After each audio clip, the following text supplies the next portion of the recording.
K R. Narayana ഇൻസ്റ്റിറ്റ്യൂട്ടിലെ വിദ്യാർത്ഥികൾ വളരെ നേരത്തെ തന്നെ പറഞ്ഞൊരു കാര്യമാണ് അടൂറിന്റെ സവർണ ധാർഷ്ട്യത്തെ കുറിച്ച്. അന്ന് അതിനെ കുറച്ചുകൂടെ കൃത്യമായി നമ്മൾക്ക് അഡ്രസ് ചെയ്യാൻ വേണ്ടി പറ്റിയിരുന്നെങ്കിൽ, അദ്ദേഹത്തിന് നേരെ കൂടുതൽ വിരലുകൾ ചൂണ്ടപ്പെട്ടിട്ടുണ്ടായിരുന്നെങ്കിൽ ഒരിക്കലും ഇത്തരം സ്റ്റേറ്റ്മെന്റ്സ് വീണ്ടും വീണ്ടും ആവർത്തിക്കുവാനുള്ള ഊർജ്ജം അദ്ദേഹത്തെ പോലുള്ള ഒരാൾക്ക് ലഭിക്കില്ലായിരുന്നു എന്ന് തന്നെയാണ് ഞാൻ കരുതുന്നത്.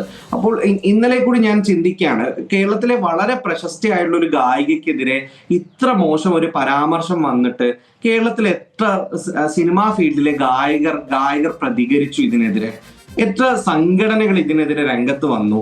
ഇതുമായി ബന്ധപ്പെട്ട് പ്രവർത്തിച്ചു കൊണ്ടിരിക്കുന്ന എത്ര സംഘടനകൾ രംഗത്ത് വന്നു? ഇത് എന്തുകൊണ്ടാണ് ഇത് സംഭവിക്കുന്നത്? ഈ ഇൻവിസിബിലൈസേഷൻ, ഈ പ്രതികരണമില്ലായ്മ, ഈ നിശബ്ദത, ഇതൊക്കെ സംഭവിക്കുന്നത് പുഷ്പവതി പൊയ്പ്പാടത്തിനെ പോലുള്ള 26 വർഷമായി രംഗത്തുള്ള ആള് ദളിത് സ്ത്രീ ആയതുകൊണ്ട് കൂടിയായിട്ടാണ് ഇത്ര വലിയ മൗനം മലയാള സിനിമയ്ക്കകത്ത് വരുന്നത്. ഇത് വളരെ കൃത്യമായി ഇത്ര വലിയ മൗനം മലയാള സിനിമയ്ക്കകത്ത് വരുന്നത്.